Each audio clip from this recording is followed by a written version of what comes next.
कर्नाटक राज्यामध्ये 19 फेब्रुवारीला शासकीय सुट्टी जाहीर करून छत्रपती शिवाजी महाराजांची जयंती साजरी करावी।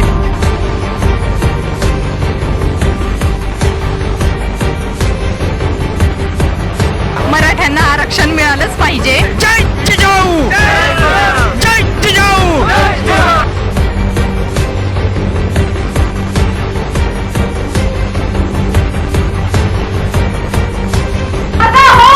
आरक्षणाचा धागा हो, आज लढलो मातीसाठी, एक लढा जातीसाठी।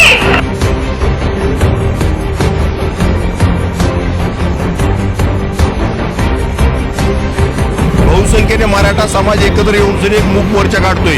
आरक्षण, हे आरक्षण आम्हाला मिळालंच पाहिजे। मराठा समाज एकदा पेटला की पेटतच राहणार आहे। मराठा खडा तो सरकारचे बडा, त्याच्यासाठी सरकारने गंभीर्याने घेतलं पाहिजे। आज हा मोर्चा मूक आहे, पुढचा मोर्चा मुक्का मोर्चा असेल।